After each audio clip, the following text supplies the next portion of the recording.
Selamat malam. Disarankan untuk mendengarkan cerita ini ketika sudah malam dan sendirian.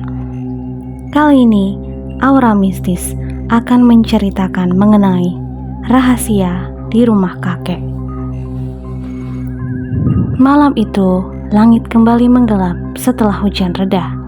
Lita dan Galih berdiam diri di halaman depan rumah besar milik mendiang kakek Lita.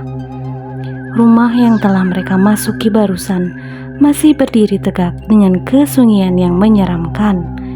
Tapi, apa yang mereka alami di dalam tadi tak bisa dianggap sebagai mimpi buruk biasa. Terengah-engah dan masih gemetar, Lita memandangi pintu besar yang kini tertutup kembali, seakan-akan mengusir mereka keluar. "Apa yang sebenarnya terjadi di dalam, Lita?" tanya Galih. Matanya masih menyeratkan rasa takut bercampur takjub. Ia tak pernah menyangka cerita rakyat tentang pesugihan tuyul bisa begitu nyata. Lita tak menjawab, hanya meremas tangan Galih lebih erat. Baginya, semua ini adalah mimpi buruk yang berkepanjangan. Sebagai satu-satunya keturunan yang tersisa, ia hanya menghadapi kenyataan bahwa kakeknya telah membuat perjanjian gelap demi kekayaan. Keesokan harinya, Lita dan Galih kembali ke rumah tua itu. Mereka sadar kunci untuk menghentikan teror ini terletak di dalam sana, tersembunyi di antara rahasia yang selama ini terpendam. Pagi yang cerah berangsur berubah mendung ketika mereka melangkah melewati pintu besar yang berat. Aroma dupa yang lembab masih tercium, membawa kenangan masa kecil Lita saat bermain di halaman rumah bersama kakeknya. Saat itu, ia hanya mengenal sosok kakek yang penyayang. Tak pernah terbayang bahwa di balik senyuman lembut itu tersembunyi rahasia kelam. Galih yang berjalan di belakangnya menatap patung-patung kayu di sekeliling ruangan. Ukirannya detail, wajah-wajahnya tampak penuh amarah dan dendam. "Patung ini, aku merasa seperti diawasi," katanya dengan suara rendah. Lita mengangguk. Kakek selalu mengatakan bahwa patung-patung ini adalah penjaga rumah. Dulu aku menganggapnya sekedar cerita, tapi sekarang mereka melanjutkan langkah ke ruang tengah, di mana mereka menemukan sebuah buku tua tergeletak di atas meja altar.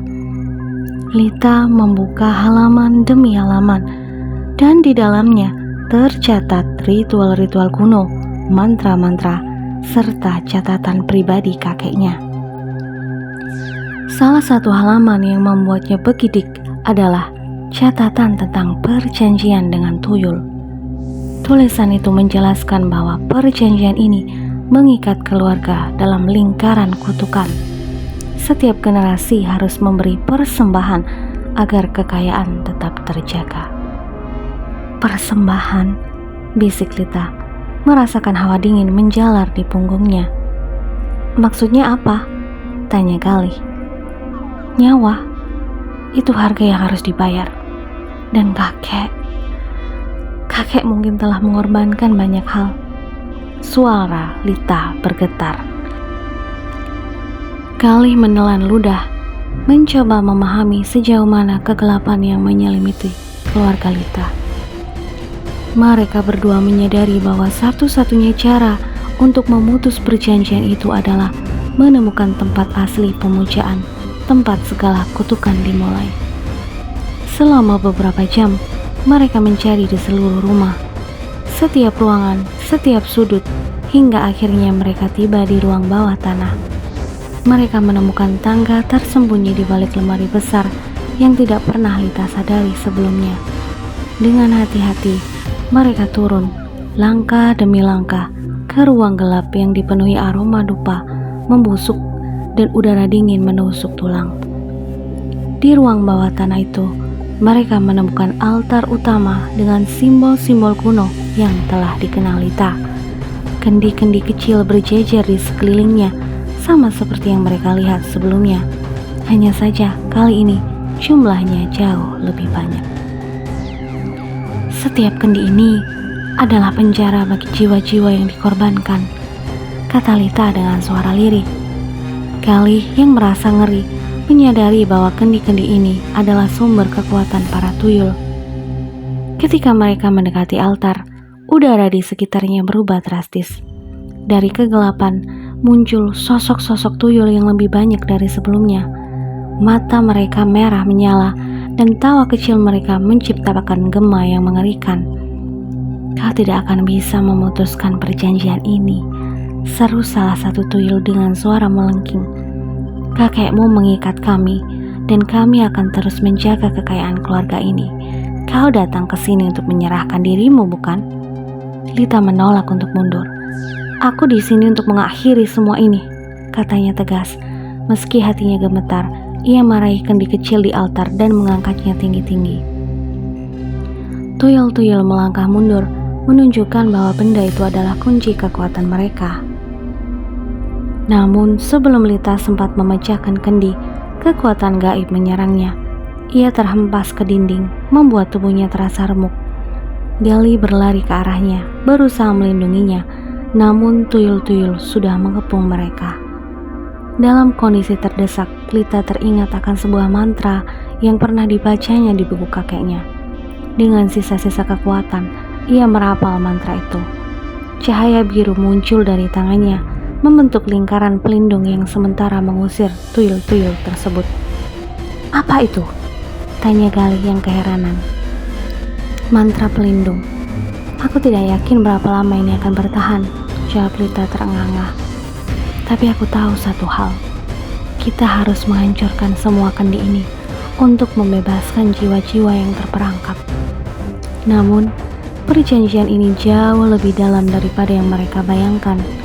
Salah satu patung besar di ujung ruangan bergerak, dan dari dalamnya muncul sosok lain, bayangan kakek Lita sendiri. Wajahnya penuh dengan amarah dan keputusasaan. Kau pikir aku melakukan ini tanpa alasan? Teriaknya dengan suara parau. Kekayaan ini adalah warisan keluarga, dan kau hendak menghancurkan begitu saja. Ini kutukan, kakek.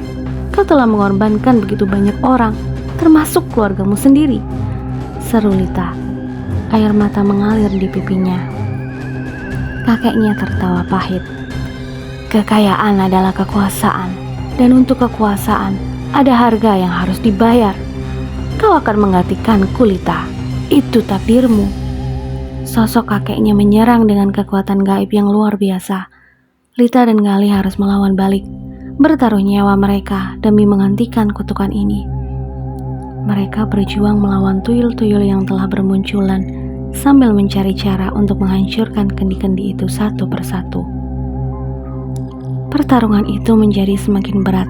Setiap kendi yang dihancurkan melemahkan kekuatan tuyul-tuyul, tetapi juga membuat ruangan semakin tidak stabil. Tanah bergetar, dinding mulai runtuh, dan hawa panas menjalar. Lita dan Galih berusaha keras bertahan, sementara bayangan kakeknya semakin mengamuk. Aku akan mengakhiri ini, teriak Lita. Tangannya menggenggam kendi terakhir. Dengan sisa-sisa kekuatan, ia menghantamkan kendi itu ke lantai. Sebuah cahaya terang menyilaukan memenuhi ruangan, disusul oleh jeritan dari makhluk-makhluk gaib yang tersiksa. Tuyul-tuyul lenyap satu persatu, bersama dengan sosok kakeknya yang memudar sambil memandang Lita dengan tatapan yang sulit diartikan antara amarah dan kesedihan. Ketika semuanya berakhir, ruangan itu sunyi. Hanya ada pecahan kendi, debu yang berterbangan, dan rasa lega yang menyelimuti Lita dan Galih.